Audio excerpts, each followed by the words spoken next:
When you think of an elephant, what's the first thing that comes to mind? Probably its incredible size, right? I mean, they're the largest land animal on Earth, a true icon of the natural world. But their story is so much deeper than just being big. We're going to dive into the surprising genius hidden inside that giant frame.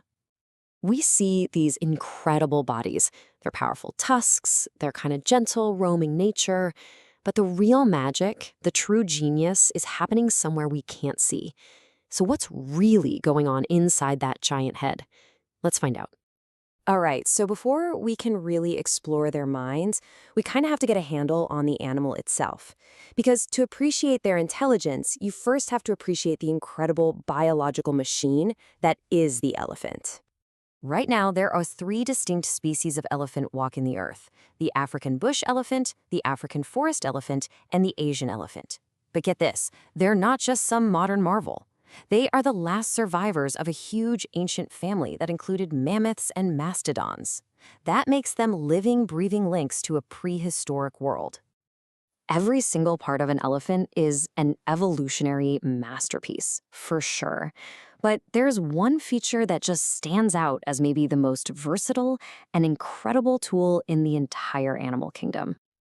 Let's talk about the trunk. It is so much more than just a long nose. It's a totally seamless fusion of the nose and the upper lip. The technical term is a muscular hydrostat, which is really just a fancy way of saying it's a completely boneless limb that moves with incredible precision, using nothing but a complex web of muscles. The sheer versatility of the trunk is just astounding. It can lift over 700 pounds, no problem. And yet, it has the delicate, precise touch to crack open a peanut shell and leave the tiny seed inside totally unharmed. It's a snorkel, a fire hose, a hand, a nose, and a megaphone, all rolled into one. It really truly is nature's Swiss Army knife. So what's the secret to all that power and precision? Well, it's this number: 150,000. That's how many individual muscle units are packed into an elephant's trunk. Now, for comparison, the entire human body, we have just over 600 muscles in total. It's an absolutely staggering piece of biological engineering. Now, while all elephants share these amazing features, there are some pretty clear differences between the African and Asian species. You want to know the easiest way to tell them apart? Just look at their ears. African elephants have these huge ears, shaped a little bit like the continent of Africa itself. Asian elephants, on the other hand, have smaller, more rounded ears. But the differences don't stop there. Check out the shape of the back and even the very tip of the trunk. It has a different number of little fingers for grasping things. Okay, so we've covered the physical marvels of the elephants. But those features are just the tools. To see how they're used, we need to dive into their incredibly complex social world. This is where their intelligence really starts to shine. Because elephant society, well, it's anything but simple. Their entire social structure is built on a concept called a fission-fusion society. It sounds a little academic, but the idea is simple. Their social groups are fluid. They're constantly coming together, that's the fusion, for social reasons or to share resources, and then splitting apart, the fission, back into their smaller core family groups. It's this dynamic social network that takes a ton of intelligence to navigate. And right at the heart of this society are the females. The core unit is the family, and it's led by the matriarch. She's the oldest and wisest female who basically holds the group's collective memory and knowledge. Then you have several families who know each other well, and they form a bond group. And when times get tough, like in a dry season, these bond groups will merge into even larger clans to survive together. The males, or bulls, live totally different lives. Once they hit puberty, they leave their family and head out on their own. Or they might form these bachelor herds with other males. Their lives are much more solitary, and they really only hang out with the female-led families when it's time to find a mate. Okay, so with a social life this complex and spread out over these huge territories, you absolutely need an effective way to communicate. And elephants have developed a method that is both incredibly powerful and, to us, totally secret. Just imagine this for a second. You need to coordinate with your family, but they're miles and miles away, maybe over the next hill, you can't see them. Shouting obviously isn't going to work. So how do you do it? The answer is so simple and so brilliant.